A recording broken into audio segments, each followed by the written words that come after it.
आप देख रहे हैं सी न्यूज और मैं हूं ज्योति अरोड़ा। आइए नजर डालते हैं इस वक्त के न्यूज बुलेटिन पर।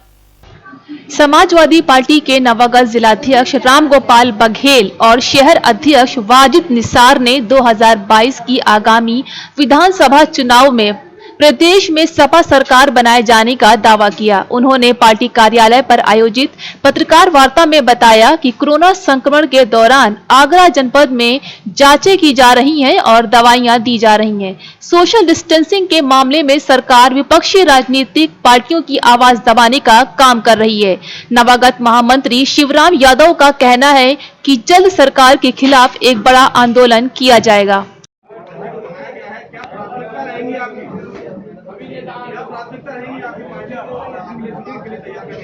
देखिए, सबसे पहले मैं राष्ट्रीय अध्यक्ष जी का शुक्रिया अदा करूंगा, धन्यवाद दूंगा कि जिन्होंने रामगोपाल बघेल जी को जिलाध्यक्ष और मुझे चौथी बार अध्यक्ष बना के जो विश्वास हम पे किया है दोनों पर, हम उस पर खरे उतरने के लिए सबसे पहले अपने संगठन को शहर से लेकर जिले तक मजबूत करेंगे जनता के। उसके बाद हम जनता के बीच में जाके, क्योंकि काम करने के लिए बहुत है। ये आगरा शहर में जिस तरीके से नोटबंदी के बाद जीएसटी और जीएसटी के बाद कोरोना 19 से हर तबका, चाहे वो व्यापारी हो, गृहिणी हो, शिक्षक हो, छात्र हो, नौजवान हो, सब परेशान हैं। उसके बाद काम धंधे से लोग परेशान हैं, रोजगार से। आगरा से सीनू संवाददाता अनुज उपाध्याय की रिपोर्ट।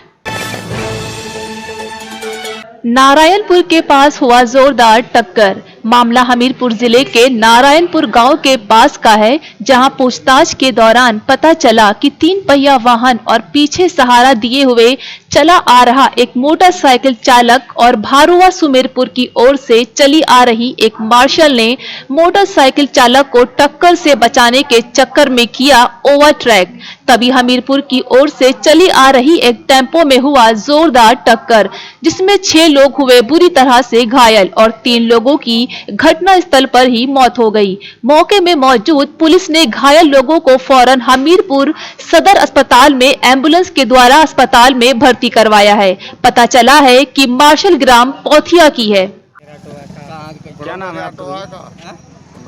नाम क्या है आपका भैया? हमारा नाम तो अंकित है। बुला रहे पहुँचिया करने के ही है कार सारे पहुँचिया। के नाम गाड़ी है प्रदीप पचान के नाम गाड़ी। कितने लोग घायल हुए? भर भर में इतना तो नहीं दिखाना, तो 2-3। नाम क्या है? रोहित सिंह ठाकुर। रोहित सिंह ठाकुर। कैसे हुआ है? ये हमीरपुर से आ रही थी 3 पहिया और रिक्शे जो है बगल में मोरम वाली, तो मोरम लिए चला आ रहा था, तो लात लगाया था उसका, मोटरसाइकिल वाले का बैलेंस बिगड़ रहा, तो बोलेरो में टकराया। बोलेरो ने सीधा टेम्पो में टक्कर मार दी। अच्छा, तो कितने लोग घायल हो गए? पता चल रहा है वैसे 6 लोग घायल हैं, जिनमें से 3 की तो पता चल रहा है डेथ हो गई है मौके में। बाकी 6 लोगों को हमीरपुर जिला अस्पताल ले जाया गया है, वहाँ से देखो क्या होता है। हमीरपुर से सीनू संवाददाता JM ओझा की रिपोर्ट। सुल्तानपुर लंबुआ कोतवाली क्षेत्र में भदैया गांव में 2 दिन पूर्व हुई सूरज यादव की हत्या के बाद सपाइयों में उबाला गया। लंबुआ कोतवाली में पूर्व विधायक संतोष पांडे, सपा जिला अध्यक्ष पृथ्वीपाल यादव, वरिष्ठ सपा नेता एवं पूर्व अध्यक्ष सहकारी बैंक धर्मेंद्र सिंह उर्फ बबलू बप्टा, राहुल उपाध्याय, परमात्मा यादव, सत्यपाल यादव पहुंचे और मौके पर मौजूद एडिशनल एसपी शिवराज से बातचीत की। सपा नेताओं ने घटना की शीघ्र खुलासा करते हुए आरोपियों की गिरफ्तारी करने की मांग की। सपा नेताओं ने कहा कि प्रदेश में पूरी तरह जंगल राज कायम है, चारों तरफ अराजकता का माहौल है, कहीं भी कानून का राज दिखाई नहीं पड़ रहा। भ्रष्टाचार में लिप्त सरकार जनता का ख्याल रखने में नाकाम साबित हो रही है। धर्मेंद्र सिंह बबलू, समाजवादी पार्टी से पूर्व अध्यक्ष सहकारी बैंक।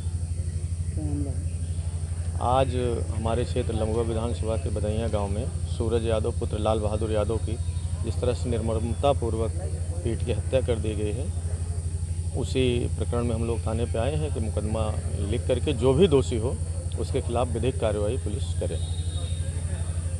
वैसे केवल ये एक हत्या नहीं, लगातार जिले में भी देख रहे हैं लगातार हत्या का सिलसिला चल रहा है और पूरे प्रदेश की कानून व्यवस्था इस सरकार में ध्वस्त हो चुकी है। और वो कानून व्यवस्था जिसका नारा दे करके उस कानून व्यवस्था को मुद्दा बना करके ये सरकार सत्ता में आई थी, वो पूरी तरह से उत्तर प्रदेश को जंगल राज में तब्दील कर दिया गया है। सुल्तानपुर से सिन्नू संवाददाता कैमरामैन इमरान रशीदी के साथ वाजिद हुसैन की रिपोर्ट। सुशासन से स्वास्थ्य सेवा की तस्वीर स्वास्थ्य विभाग की बदहाली बयान कर रही है। जर्जर भवन में उगाए हैं पेड़ों के साथ मवेशियों के डेरे। इस बात की तस्दीक कर रहे हैं कि इस भवन में मरीजों का इलाज तो दूर, यहां आना भी खतरे से खाली नहीं है। पिपरा प्रखंड के महेशपुर का स्वास्थ्य उपकेंद्र, जहां भवन जर्जर और जीर्ण शीर्ण हो चुका है, लिहाजा स्वास्थ्य उपकेंद्र को पशुओं ने अपना आरामगाह बना लिया है। पिपरा प्रखंड मुख्यालय से करीब 8 किलोमीटर दूर स्थित महेशपुर का स्वास्थ्य उपकेंद्र 1964 में स्थापित हुआ था, जहां कहा जाता है कि उस समय यहां दूर दूर से लोग इलाज कराने आते थे, लेकिन समय बीतने के साथ ही इसकी उपेक्षा की जाने लगी, जिसकी तस्वीर ही बयां कर रही है कि ये स्वास्थ्य उपकेंद्र वर्तमान में किस बदहाली से गुजर रहा है। ग्रामीणों ने इसके जीवोद्धार के लिए कई बार स्वास्थ्य विभाग को जानकारी दी, पर सारे प्रयास विफल रहे। स्थानीय भूपेंद्र चौधरी ने बताया कि वे स्वास्थ्य महकमे के तमाम अधिकारी से लेकर विधायक, सांसद और स्वास्थ्य मंत्री तक का दरवाजा खटखटा चुके हैं, जिसमें पिछले वर्ष स्वास्थ्य मंत्री मंगल पांडे के संज्ञान के बाद सिविल सर्जन को एस्टीमेट बनाकर भेजने के निर्देश दिए गए थे। तत्कालीन civil surgeon doctor Ghanshyam Jha के पहल से भवन निर्माण के द्वारा एस्टीमेट भी बनाया गया, लेकिन 1 साल से एस्टीमेट पटना में पड़ा हुआ है, किसी ने इसकी सुधि नहीं ली। खास बात यह है कि महेशपुर स्थित स्वास्थ्य उपकेंद्र की बदहाली के कारण आसपास के गांव के लोगों को भारी परेशानी का सामना करना पड़ रहा है। बीरपुर में स्वास्थ्य मंत्री आए, वहाँ भी उनसे मुलाकात हुई। उसके बाद सुपौल में उनसे बात हुई। उन्होंने सिविल सर्जन साहब को आदेश दिए कि महेशपुर का भवन जंजर है, उसको इमीडिएट काम किया जाए। भवन विभाग द्वारा उसका एस्टीमेट बनाया गया। उसके बाद 1 साल बीत गई है, अभी तक कोई कार्रवाई उस पर नहीं हुआ। हम लोग बराबर मुख्यमंत्री को दिए, प्रधानमंत्री को दिए, हर जगह दौड़े, लेकिन कहीं कोई काम नहीं हो सका। हो सकता है कि आंधी तूफान कोई आवे तो यह भवन जंजर गिर जाएगी और बहुत बड़ा हादसा होने का यहाँ संभावना है।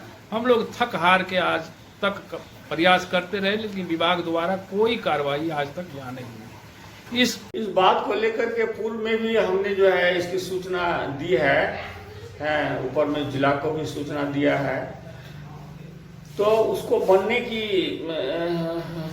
आवश्यकता है न, बनाने की आवश्यकता है उसको। काफी जर्जर भवन है, स्टाफ क्वार्टर भी जर्जर है, तो कैसे काम होता है? हाँ, काम तो जिस व्यवस्था में है उसी में जो है काम किया जाता है। और फिर बगल में आंगनवाड़ी केंद्र है, इस सब पर हम लोग काम करते हैं, वहाँ भी काम करते हैं, लेकिन बिल्डिंग तो काफी क्षतिग्रस्त है, टूटा हुआ। तो विभाग को लिखी गई है सर? विभाग हमने बहुत पहले सूचना भी दी थी विभाग को, और उसके इंक्रोचमेंट को भी क्लियर करने के लिए हमने सीओ साहब को भी लिखा था इस संबंध में। और वर्तमान में मुखिया जी के द्वारा उनको नो ऑब्जेक्शन सर्टिफिकेट दिया गया है। वो बाउंड्री के लिए और मिट्टी भराई के लिए कहे थे, लिखित रूप से हमको दिए थे, तो हमने नो ऑब्जेक्शन सर्टिफिकेट भी उसको दिया है कि आप ये काम करवाइए पंचायत से योजना। सुपौल से सिन्नू संवाददाता चंदन कुमार की रिपोर्ट।